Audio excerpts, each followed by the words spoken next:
My name is Archbishop Alexander Sample, and I am the Archbishop of Portland in Oregon.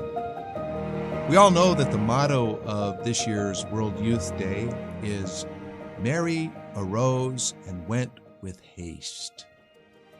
I think, my dear friends, that this theme really speaks to us about what this World Youth Day should be about for us. The joy, the enthusiasm that we should bring to our experience of World Youth Day. The pilgrims who are able to actually come here to Portugal for this event will have an incredible encounter. They will encounter Christ, of course, which is the ultimate goal of this time together, but they will also encounter people of different cultures and mentalities and languages, and it's an incredible experience that I hope will change our lives forever, so that when we leave this place, this mountaintop experience, if you will, and go back into our ordinary lives, we will take this encounter with us, that it will have changed us in some way to be transformed and to transform the culture when we get back. Because when we get back, we are called to be those missionary disciples that will carry the experience of Jesus to others. One way for us to bring this experience back, I think, is really to model our lives on the Blessed Virgin Mary, the one who rose and went in haste to Elizabeth. Because Mary is really, for all of us, that model of discipleship, really a model of evangelization, of bringing the good news to others. You know, Pope Francis, we know, speaks to us often about reaching out to those that are on the margins, the lonely, the abandoned. Well, think about what Mary did in going to Elizabeth, to rise and go in haste to her cousin Elizabeth. Think about what Mary has just learned. From the angel Gabriel, Mary has learned that she is to be the mother of the Messiah, the mother of Christ. And it will not be through any relations with her husband, Joseph, but it will be by the power of the Holy Spirit that she will conceive and bear the eternal Son of God.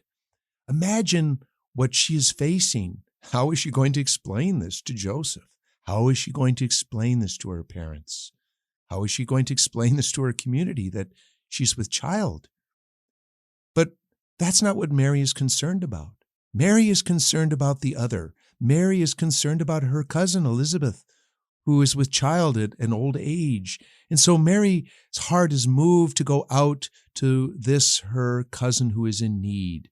And this really should model for us how we set aside sometimes our own desires, our own comforts, our own needs, to reach out to those around us who are in need, and not just the materially poor. My gosh, young people, we run into people all the time who are spiritually in poverty because they have not yet come to know the love and the mercy of Christ. This is your job, is to bring with joy that good news to them. And I think just the simple way that we can do this is just through friendship and through hospitality. Evangelization isn't really all that complicated. It's just about bringing people into a relationship with Jesus by bringing them into a relationship of friendship with you, who have come to know Jesus and who can share how Jesus has transformed your own life through your encounter with his love and mercy. Again, we can look to our Blessed Mother, Holy Mary, as the one who brings us Jesus. And she becomes that model for us to how to bring Jesus to others. But think about Mary. I would think most, if not almost all of the pilgrims here at World Youth Day will make that side trip to the great shrine at Fatima. And our Blessed Mother appeared there to those 3 shepherd children, those simple little ones. Mary, she seems to do this in her apparitions, doesn't she? She appears to the little ones. She appeared to St. Bernadette as well at Lourdes. She appeared to Juan Diego, the simple man in Mexico at Guadalupe. Mary chooses the small, the seemingly in the ways of the world insignificant, to bring the message of the gospel as she brought it to these children. They had an experience there of Mary, an experience of Mary bringing them the message of Jesus, the message of the gospel. And because of that experience, they were courageous. These young children were courageous. Mary didn't go to the bishop or the priest. She went to these children, but they had to face opposition. Nobody believed them. They rejected them. They made fun of them even.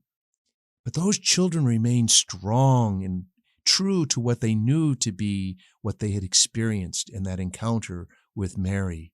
This is what we must do when we come home from this experience. This experience is real for us. Here we have encountered Christ.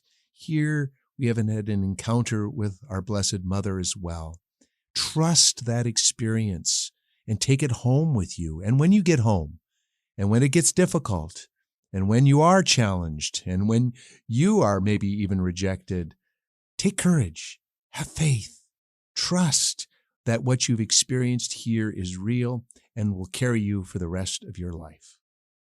I hope part of what will bring you that courage that we will all need when we get home to continue to witness to the gospel is to look around you at World Youth Day and to see the hundreds of thousands of young people just like you from other cultures and places who are also disciples of Christ. You're not alone. You're part of something incredible, something huge, something that can truly transform the world. I hope that you will join us also to listening to Saturday's message on the vigil for World Youth Day and its importance to the mission of the church. And I thank you for listening to this broadcast. God bless all of you.